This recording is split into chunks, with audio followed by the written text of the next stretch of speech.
네, 이게 문제적 사건들을 다루고 있는데요. 이번에는 리튬 이야기를 좀, 요새 리튬 핫하잖아요. 네. 리튬 뭐라 그러나요? 백색 황금이라 그러나요? 우리 그쵸. 전기차에 들어가는 핵심 소재니까 세계 각 주요 국가들이 리튬 그 광산 확보하려고 눈이 벌게 가지고 서로 치열하게 경쟁하고 있는 그런 광물이죠, 리튬은. 근데 어떤 문제가 있었나요? 작년에 지금 리튬, 볼리비아 리튬 광산 채굴권 130조 원 가치의 그 리튬 채굴권을 우리나라 중소기업이 확보를 했다.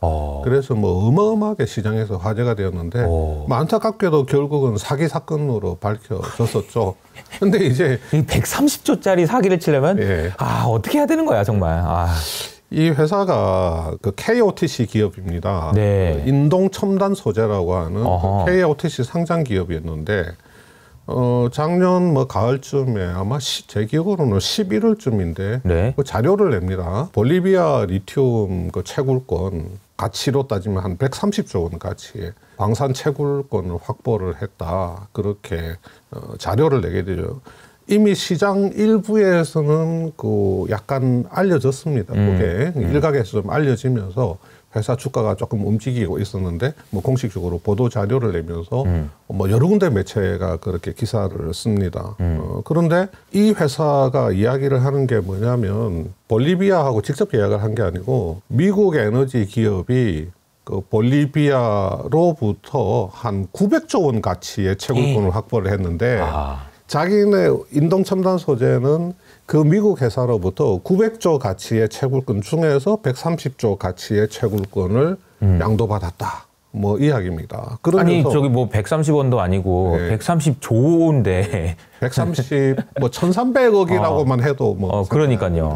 그리고 이 미국 에너지 기업의 회장이라는 사람이 또 그 무렵에 우리나라로 들어와요. 실제로요? 그래서 몇몇 언론하고 인터뷰를 합니다. 무하마드 카잔 페르칸이라고 하는 우리나라 모 경제 TV하고 이렇게 인터뷰를 합니다. 하면서 뭐라고 하냐면 인동첨단 소재하고 리튬 121만 톤을 채굴을 하고 미국에 배터리 공장을 짓겠다. 이런 이야기까지 합니다. 그러니까 인터넷에 인동첨단 소재 관련주 종목을 알아보자 이런 글들이 이제 올라오고 주가가 이렇게 올라갑니다. 그 무렵에. 이렇게 주가가 이제 치고 올라가게 되죠. 자, 그런데 이렇게 보도 자료를 내고 나서 얼마 안 있어서 볼리비아에서 입장문을 내놔요. 우리는 그 리튬 채굴권을 외부에 매각을 한 적이 없는데 이런 입장을 볼리비아가 내놓습니다. 네. 그러니까 작년에 이거 어떻게 된 거야? 인동첨단 소재는 미국 회사로부터 채굴권을 샀다고 하는데 볼리비아에서는 판 적이 없고. 볼리비아 리튬 그 공사에서는 우리는 외국 기업에 판 적이 없는데 그러니까 이 인동첨단 소재가 자기네 홈페이지에 해명문을 올립니다. 자, 볼리비아는 현재 자국민 기업에게만 리튬을 채굴할 수 있는 법을 제정하여 시행 중이다. 그러니까 외국인은 그 리튬을 채굴을 할 수 없다는 겁니다. 여기서 게임이 끝났잖아요. 네네네.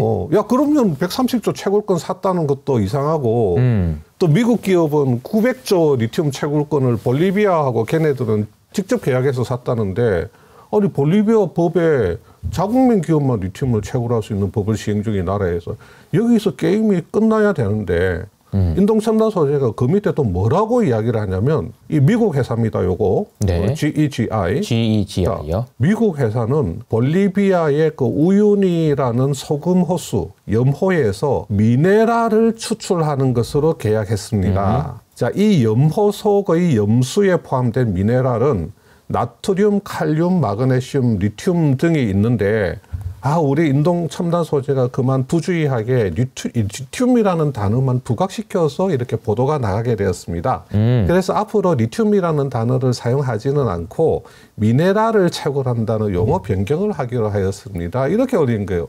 나는 이거 보면서 이게 말이야 막걸리야 무슨 장난치 아니 리튬은 외국 기업은 리튬을 채굴할 수 없어. 근데 인동은 뭐라고 이야기하냐면 우리는 그 염수 안에 있는 미네랄만 채굴한다. 근데 그 미네랄 안에 리튬이 들어있어.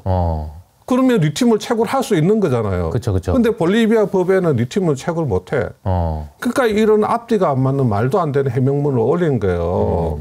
그래서 제가 야, 이거는 필시 사기다. 네. 했는데 저한테 그 당시에 막 제보가 막 들어왔어요. 오, 네. 미국 회사의 그 주소를 구글 지도로 보니까 무슨 이상한 그 애리조나의 뭐 이상한 그 황무지 같은 데가 주소로 찍힌다는 겁니다. 네. 그리고 제가 직접 그 미국의 전자공시 시스템 있잖아요. 에드가에 들어가서 이 회사의 그 사업 보고서 같은 자료를 다 뒤져보니까 리튬이란 단어는 단 한 단어도 들어있잖아요. 아니 볼리비아에서 900조 리튬 채굴권을 확보했으면 사업 보고서에 그 이야기가 있어야지. 없으면 되겠어요? 작은 돈이 아니잖아요. 리튬이라는 단어는 한 단어도 없고 그 다음에 두 사람이 지분의 99.99%를 가지고 있어요. 나머지 0.0 몇 프로 지분을 뭐 한 20명 정도가 가지고 있는데 상당수가 한국계 이름을 가지고 있는 겁니다. 아하. 뭐 최, 리, 뭐 킴, 뭐 오, 뭐 이런 냄새가 나네요. 거예요. 네. 그러니까 이거는 정말 말도 안 된다. 아니 세계적으로 모든 기업들이 다 그 확보의 혈안이 된 리튬이라는 그 광물을 900조 가치의 리튬 채굴권을 확보하고 있는 그 회사가 단 두 사람이 지분의 거의 99.9%를 가지고 있다. 이것조차가 기본적으로 말이 안 되는 거죠. 그리고 이 회사를 아는 사람들이 또 거의 없어요. 이 어마어마한 그 자산을 가진 회사를 아는 기업들도 없고. 그래서 제가 그때도 모 방송에서 이거를 1시간 동안 이야기를 했습니다. 네. 이 문제점들을 다 이야기를 했는데 그럼에도 불구하고 우리 투자자들이 이 한 가닥 희망을 가지고 아니야 그럴 리가 없어 그래서는 안 돼 이게 사기여서는 안 돼 왜냐면 내가 돈을 투자했으니까 아하. 뭐 이런 식으로 해가지고 뭐 주가가 등락은 계속했지만 계속해서 이 리튬 그 채굴권 확보 사실을 믿는 분들이 계속 있더라고요. 저도 투자를 해보면서 이게 늘 저한테 자문하는 게 내가 희망이 얼마나 들어가 있는지. 네. 그러니까 이제 주가가 오르길 바라는 마음이 얼마나 들어가 있는지를 좀 고민해볼 필요가 있어요. 맞아요. 그것이 그러니까 정말 냉정하게 생각해야 되잖아요. 네. 정말로 올라갈지 빠질지 혹은 이게 적정 가치가 어느 정도인지 이런 생각을 해야 되는데 일단 사면 희망이 조금 생긴단 말이야. 희망회로 희망회로 돌리기 시작하고 많이 살수록 더 희망회로가 돌리게 되는데 이게 그러다 보면은 약간 그 믿음의 영역을 간다든지 맞아요. 이렇게 되면서 서로 다툼이 일어난다든지 이 회사를 안 좋게 얘기하는 사람이 미워 보인다든지 이런 거는 문제가 있는 거예요. 맞아요. 냉정하게 봐야 되거든요. 그래서 주식이랑 결혼하지 말라는 얘기도 있잖아요. 네, 맞아요. 근데 참 그렇게 냉정하게 보기가 너무 어려운 것 같습니다. 주가가 오르면 또 계속 갈 것 같고 그러니까. 네. 자, 그래서 사람들이 이제 계속 뭐 긴가민가 하는 상황이었는데 근데 이 정도까지 얘기했는데도 긴가민가 했었어요? 예. 신기하다. 심지어 그 어떻게 얼마나 말을 잘하길래 속는 거지? 진짜 신기하네요. 그러니까 이 외국인이라 하는 분도 이거 딱 봐도 이게 뭔가 뭐 아무튼 네. 그 많은 제보를 받았습니다. 이 외국인 분하고 똑같은 이름을 쓰는 사람이 네. 미국에서 사기 사건으로 재판을 받았다는 그런 제보까지 제가 받았었어요. 예. 그렇군요. 그 뭐 방송에서 이야기는 하지는 못했는데 이게 이상한 점이 한두 가지가 아니고 그 다음에 인동첨단 소재라는 이 회사 자체도 굉장히 작은 회사입니다. 굉장히 작은 회사예요. 매출이 100억이 안 되는 회사예요. 이익도 내지 못한 회사인데 자 22년 3분기까지 누적치입니다. 이 회사 손익계산서를 보면 자 매출이 124억 판관비가 168억인데 그런데 영업 손실이 이제 그 117억입니다. 근데 판관비 안에 지급 수수료가 무려 139억 원의 지급 수수료가 들어가 있죠. 지급 수수료라는 게 뭐예요? 이 재무 상태표를 보면 그 가늠을 할 수 있습니다. 여기 보면 자산이 1,492억.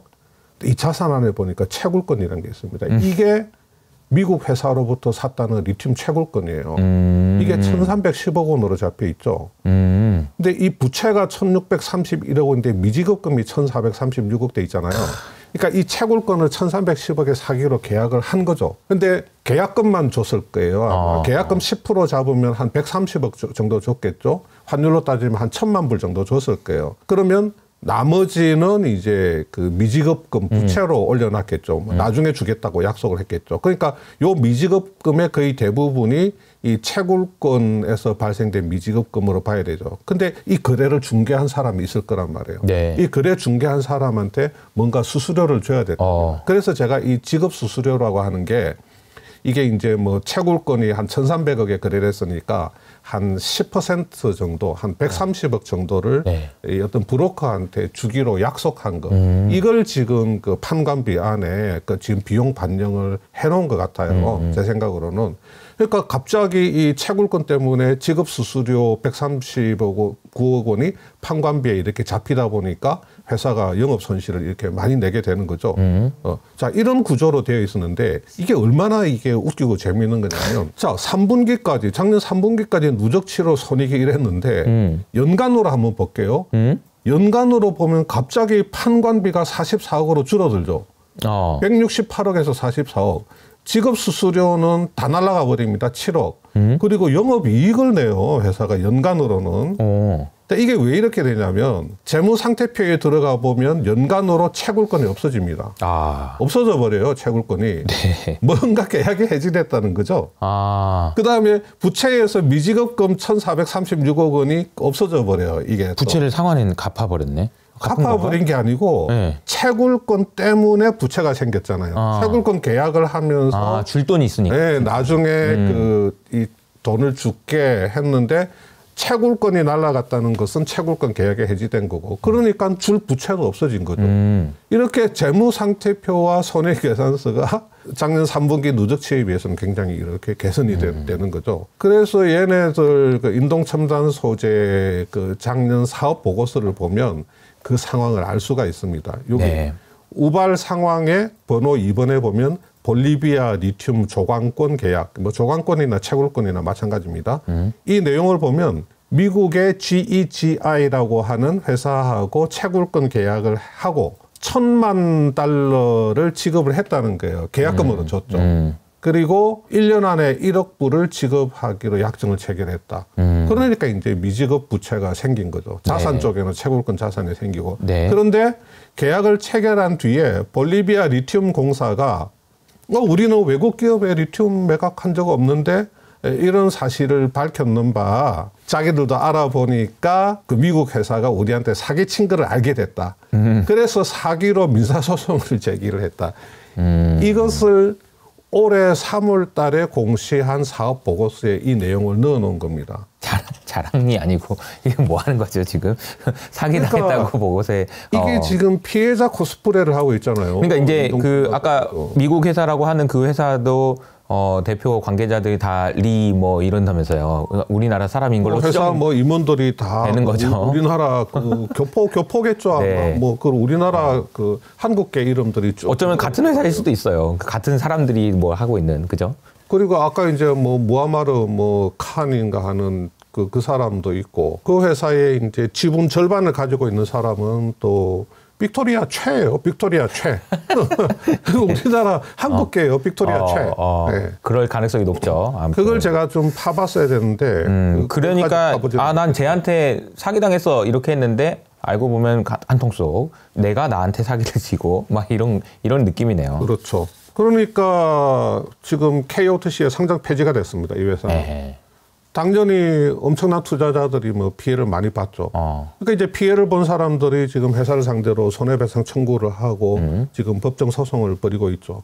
근데 이 회사의 인동첨단 소재의 그 회장은 다른 건에 엮여가지고 구속돼가지고 지금 감옥에 있습니다. 그래서 지금 재판 받고 있어요. 뭐 지금 회사는 뭐 그럭저럭 뭐 그냥 대충 굴려는 가고 있는 것 같은데. 이 인동첨단 소재가 또 관계사들이 있습니다. 이 회장이 가지고 있는 회사가 몇 개 있습니다. 뭐 배터리 한다는 회사들이거든요. 그러니까 인동첨단 소재가 뭐 리튬을 확보를 하고 그다음에 뭐 배터리 뭐 음극재 만드는 계열사가 있고 나중에 배터리 셀 만드는 회사도 만들고 뭐 그렇게 해서 회사가 이제 몇 개 있는데 이 회사들이 재작년하고 작년에 우리나라 중견기업들 찾아다니면서 프리 IPO를 하려고 했어요. 우리가 그 세계적인 그 해외 그 원자재 기업 뭐 글렌코어하고 밀접하게 제휴가 되어 있는 회사다. 그러니까 우리가 이번에 좀 싸게 프리-IPO식으로 좀 주식을 줄 테니까 우리나라에 투자를 해라. 그러니까 우리나라 중견기업에서 얼마나요? 그랬더니 한 100억이나 200억 정도 투자를 해다오. 그래서 자료 좀 줘보세요 하니까 이제 PT 자료를 준 겁니다. 그 PT 자료에 보면 자기들이 세계적인 어떤 펀드나 그 자산운용사로부터 수천억에서 수조 원의 투자를 유치하기로 잠적 계약이 되어 있다는 그 내용을 담아놨어요. 그럼 한번 생각해 보세요. 세계적인 투자회사로부터 수천억, 수조 원의 그 자금을 유치하기로 잠적 계약되어 있는데 뭐하러 땀 뻘뻘 흘리면서 우리나라 중견기업들 찾아다니면서 100억만 투자해 주세요. 200억만 투자해 주세요. 이 짓을 뭐하러 하고 다녀요. 그러니까요. 전혀 상식적이지도 않고 앞뒤가 맞지도 않는 터무니없는 짓거리를 하고 다니고 130조 확보했다고 그렇게 자료를 내고 저는 더 화가 나는 거는 뭐냐면 매체들입니다. 아, 이 얘기가 나오는군요. 네. 매체들이 하나도 검증하지도 않고 한 7, 8군데서 기사를. 근데 그게 왜 그런 거예요? 제가 기사 쓴 후배 한 친구한테 전화를 했습니다. 너 의심스럽지 않았어? 아유, 그냥 시간이 없어가지고 그냥 잘해주는 대로 후딱 썼는데요. 나중에 정신 차려보니까 의심이 들었는데 기사는 이미 나가서 어쩔 수가 없었습니다. 야, 이게 말이 되냐? 어떻게 130조라는 리튬 그 채굴권 확보를 한번 추가 취재나 확인도 없이 이걸 그냥 그대로 그냥 쭉쭉쭉쭉 갈겨가지고, 그러니까 근데 그게 너무 손해보는 사람 많잖아요. 매체에 보도가 나가니까 더 신뢰가 실려버리는 거죠. 기사 나왔잖아 그러면서 할 거 아니에요. 거기도 미국 에너지 기업의 회장이라는 놈이 들어와가지고 또 그 회장하고 인터뷰를 하면서 단독 그래서 뭐 방송사도 인터뷰하고 매체도 단독 붙여가지고 어마어마하게 뽐뿌질을 막 한 거죠. 그러니까 이제 확 힘이 실려버린 거죠. 하면서 이제 투자자들이 불나방처럼. 이런 일들이 생기려면은 뭐 여러 가지가 떨어져야 되잖아요. 일단 속는 사람이 있어야 되고 속이는 사람이 있어야 되고 그렇죠. 이걸 부추기는 사람이 있어야 되고 등등인데 그 매체의 역할이 그 부분에서 좀 중요하긴 한 것 같아요. 매체가 이게 자료를 받아 쓰는 사람이 기자가 아닙니다. 그 자료를 보고 의심스러운 부분은 다시 확인을 하고 저라면 안 썼죠. 만약에 제가 데스크인데 저희 부서원이 이런 식의 자료를 이 얘기를 좀 더 해보면 좋을 것 같은데 왜 안 되는 거예요? 그게 뭔가 단독 해가지고 기사가 뻥 하는 게 되게 좋은 거죠. 기자분들 입장에서는 뭐 정말 단독 거리를 취재해서 단독으로 내보내면 좋은데 이거는 단독도 안 해요. 그냥 회사 쪽에서 자료를 뿌린 거잖아요. 회사에 IR 대행하는 회사에서 그냥 자료를 뿌린 겁니다. 근데 그 자료를 아무 생각 없이 그냥 쓴 거거든요. 그러면 기사가 기사를 씁니다. 그러면 기사는 또라이라서 미친놈 하나가 기사를 썼다고 해봅시다. 그러면 안에 데스크가 그걸 또 스크린을 하는 게 데스크잖아요. 이 데스크도 아무 생각 없이 그냥 기사를 출고시켜버린 거죠. 아니면 이 기사를 안 봤을 가능성도 있어요. 기사 자체를. 너무 많으니까. 뭐 우리 매체 데스크들이 뭐 워낙 또 바쁘신 분들이고. 그러니까 그냥 미스터 체크를 못했을 수도 있고. 그냥 쉬 생각하고 그냥 출고를 해버릴 수도 있죠. 근데 이런 기사는요. 나중에라도 이건 좀 의심스러운데 아닌가 알면 기사를 빨리 삭제를 하든지 그 조치를 해야 되는데 전혀 그런 조치를 하지 않았던 그것도 제가 볼 때는 좀 잘못된 것 같고요. 이거는 뭐 깊이 생각해 볼 것도 없습니다. 처음에 자료 나왔을 때 이미 볼리비아 쪽에서 그때 우리는 외국기업에 팔지 않는데 그리고 회사에서 해명문을 올렸는데 전혀 앞지가 않는 해명문이 올라왔고 그다음에 뭐 조금만 그 검색을 해보면 뭐 볼리비아 쪽에 뭐 리튬 채굴권이 어떤 식으로 거래가 된다 알 수 있거든요. 그래서 우리가 조금만 신경을 쓰면 이건 사기를 당하지 않을 수 있다. 당하지 않을 수 있는 부분이었는데 그래서 이게 너무 안타깝습니다. 제가 볼 때는. 화가 나네요, 좀. 예, 화도 나고. 그때 이제 이게 그 뭐 SBS의 이제 탐사보도 프로그램에서 취재를 해서 그때 방송도 했었거든요. 근데 저도 가서 이제 SBS에 가서 뭐 취재하는 것도 이제 조금 서포트를 해주고 했는데 그때 뭐 SBS 쪽에서도 담당 PD도 황당해하죠.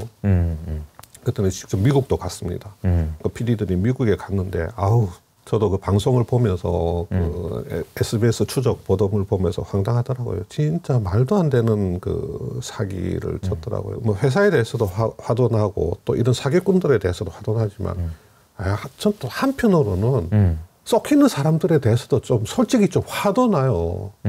왜 이런 걸 속는 사람도? 네, 속는 사람에 대해서도 좀 네. 화도 좀 나기도 나요. 좀 안타깝기도 하고 네, 그런 마음이 느껴집니다. 네. 오랜만에 저희 채널에 나와주셨는데 저는 이제 대표님하고 이야기할 때마다 느끼는 게 뭔가 진심이 많이 느껴져요. 진정성이. 그리고 정말 그 안타까움이 많이 느껴지고. 그러니까 이제 많은 투자하시는 분들이 뭐 잘 하시는 분들도 있지만 조금 이게 지식이나 이런 게 좀 부족하셔가지고 좀 안타깝게 이제 당하고 손실이 너무 큰 손실이 나시고 막 이런 분들이 정말 많잖아요. 이제 그런 분들에 대한 안타까움도 많이 느껴지고 그것이 이 책을 쓰시게 된 계기인 것 같기도 하고요. 이 책을 이제 만약에 저 한번 봐야 되겠다. 그러면은 어떤 분들이 보면 좋을까요? 우선은 뭐 아무래도 그 시장에 관심이 있고 또 뭐 투자 활동을 하시는 분들이 그 예전에 어떤 사건들이 있었고 이제 이 내용에 보면 그 뭐 라더견 사건도 안에 들어 있습니다. 그리고 뭐 여러 가지 이제 자본 시장에서 일어났던 뭐 사기 사건도 있고 또 이렇게 어떤 뭐 회계나 재무적으로 좀 이슈가 되었던 그런 사건들도 있고 해서 우선은 뭐 투자에 관심이 있는 분들 같은 경우는 이게 시장에서 일어나는 사기 사건들이 어떻게 발달이 돼서 어떻게 전개가 되는구나 한번 뭐 사기를 당하지 않았더라도 앞으로 이제 그럴 가능성이 있으니까 그리고 역사는 반복된다고 이런 사기 사건들도 계속 비슷한 유형으로 잊을만 하면 또 비슷한 모양으로 나오잖아요. 그리고 또 각 사건별로 그 사건과 연관된 뭐 어떤 그 재무 또 금융 어떤 그 증권 지식들을 좀 담아놨거든요. 그래서 이제 뭐 재무나 회계나 증권 지식의 관점에서 조금 깊이 있는 공부를 좀 해봐야 되겠다 하는 분들은 이제 그 법원에서 많이 보셔야 되겠네요. 그죠? 제가 법원에도 강의를 좀 갑니다. 그래서 어떤 분들한테 가냐면 고법의 그 파산부 그러니까 이게 법정 관리 들어오잖아요. 그러면 파산부 판사님들이 이 회사 이거 살려야 돼, 뭐 청산해야 돼. 이거 가능성이 있는 건가? 또 재무제표를 보고 판단을 하셔야 되거든요. 그러네요. 물론 이제 회계법인들이 이제 도와주는데 본인도 뭘 좀 알아야지 판단을 할 수 있잖아요. 그래서 그 파산부 판사님들 재무제표 교육하러 재무제표를 그래서 이제 파산법원, 고법의 파산부 판사님들 이렇게 또 교육하러 이제 다니기도 하는데 뭐 시장에 있는 분들 중에서 그 투자에 관심 있는 분들 또 증권 재무 회계 쪽으로 조금 내가 공부를 좀 더 해보고 싶은데 해보고 싶은 그런 생각이 있는 분들은 보시면 조금 도움이 될 것 같습니다. 알겠습니다. 하워드 막스가 그런 얘기를 하시더라고요. 그러니까 테니스 경기에서 위닝샷이라고 하죠. 아주 잘 치는 샷을 잘 쳐가지고 또 이길 수 있지만 미스샷을 줄여서 나는 그냥 넘기기만 해도 제가 실수해서 이런 거잖아요. 이게 사실 이제 이 내용들은 어떤 주식을 살까는 아니지만 어떤 실수를 안 할까에 대한 이야기고 어떻게 보면은 좋은 주식을 사는 것도 중요하지만 안 좋은 주식, 너무 이상한 주식을 안 사는 게 더 중요할 수도 있어요. 그래서 미스샷을 줄이는 데 너무나도 큰 도움이 될 것 같고요. 우리가 이게 참 친밀도에 비해서는 그동안 너무 안 맞는 것 같아요. 그러니까요. 알겠습니다. 다음에 또 인사드리는 걸로 약속드리면서 저희는 여기서 인사드리도록 하겠습니다. 감사합니다. 네, 감사합니다.